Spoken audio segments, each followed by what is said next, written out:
സംഘവും ഉൾപ്പെട്ട അന്യഗോത്രക്കാർ കോപാക്രാന്തരായി അവനെതിരെ ഗൂഢാലോചന നടത്തുകയും മരുഭൂമിയിൽ വെച്ച് അസൂയാലുക്കളാവുകയും ചെയ്തു. കർത്താവ് ഇത് കണ്ട് കോപിച്ചു. അവിടുത്തെ ക്രോധത്തിൽ അവർ നശിച്ചുപോയി. ജ്വലിക്കുന്ന അഗ്നിയാൽ അവരെ ദഹിപ്പിക്കേണ്ടതിന് അവർക്കെതിരെ അവിടുന്ന് അത്ഭുതം പ്രവർത്തിച്ചു.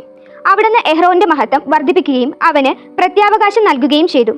അതിവിശിഷ്ടമായ ആദ്യഫലങ്ങൾ അവിടുന്ന് അനുവദിച്ചു കൊടുക്കുകയും ആദ്യഫലങ്ങൾ കൊണ്ടുള്ള അപ്പം ധാരാളമായി അവന് നൽകുകയും ചെയ്തു. കർത്താവിന് നൽകിയ ബലിവസ്തുക്കൾ അവനും അവന്റെ പിൻഗാമികളും ഭക്ഷിക്കുന്നു. എന്നാൽ ദേശത്ത് അവന് യാതൊരു അവകാശവും ഓഹരിയും ഉണ്ടായിരിക്കുകയില്ല.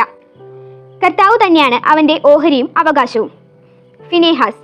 ഏലിയാസിന്റെ പുത്രനായ ഫിനെഹാസ് ആണ് മഹത്വത്തിന്റെ 3-ാം സ്ഥാനം. അവൻ ദൈവഭക്തിയിൽ തീക്ഷ്ണതയുള്ളവനായിരുന്നു. ജനം വഴിതെറ്റിയപ്പോൾ അവൻ ഉറച്ചുനിന്നു. അവൻ ഹൃദയത്തിന്റെ കർമ്മോന്മുഖമായ നന്മ കൊണ്ട് ഇസ്രായേലിന്റെ പാപങ്ങൾക്ക് പരിഹാരം അനുഷ്ഠിക്കുകയും ചെയ്തു. അതിനാൽ അവൻ വിശുദ്ധ സ്ഥലത്തിന്റെയും തന്റെ ജനത്തിന്റെയും നേതാവായിരിക്കുന്നതിനും അവന് തന്റെ സന്തതികൾക്കും പൗരോഹിത്യത്തിന്റെ മഹിമ എന്നേക്കും അണിയുന്നതിനും വേണ്ടി ഒരു സമാന ഉടമ്പടി അവനുമായി ഉറപ്പിക്കപ്പെട്ടു.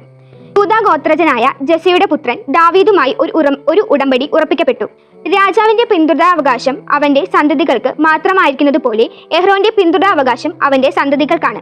തന്റെ ജനത്തെ നീതിപൂർവ്വം വിധിക്കുന്നതിനും കർത്താവ് നിന്റെ ഹൃദയത്തെ ജ്ഞാനം കൊണ്ട് നിറയ്ക്കട്ടെ. അങ്ങനെ അവരുടെ ഐശ്വര്യം നശിക്കാതിരിക്കുകയും മഹത്വം തലമുറകൾ തോറും നിലനിർത്തുകയും ചെയ്യട്ടെ. പ്രഭാഷകൻ 45-ാം അധ്യായത്തിലെ ചോദ്യോത്തരങ്ങൾ.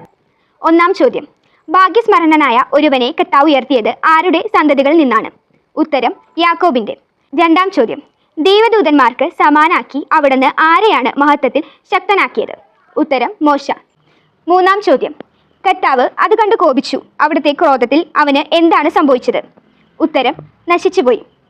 4-ാം ചോദ്യം. അഹറോന്റെ ഓഹരിയും അവകാശവും എന്തായിരുന്നു? ഉത്തരം കർത്താവ്. 5-ാം ചോദ്യം. എഹ്റോന്റെ സ്വർണം കൊണ്ടുള്ള കിരീടത്തിൽ എന്താണ് കൊത്തിയിരുന്നത്? ഉത്തരം വിശുദ്ധി. 6-ാം ചോദ്യം. എല്ലാ ദിവസവും 2 പ്രാവശ്യം വീതം അഹറോന്റെ എന്തു ബലിയാണ് പരിപൂർണമായി ദഹിക്കപ്പെടുന്നത്? ഉത്തരം ഹോമബലി. 7-ാം ചോദ്യം.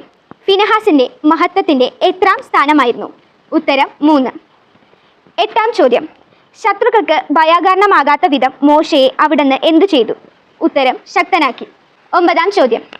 ദാദാനും അബിറാവും അവരുടെ അനുയായികളും കോരത്തിന്റെ സംഘവും ഉൾപ്പെട്ട അന്യഗോത്രക്കാർ കോപാകാന്തരായി ആർക്കെതിരെയാണ് ഗൂഢാലോചന നടത്തിയത്?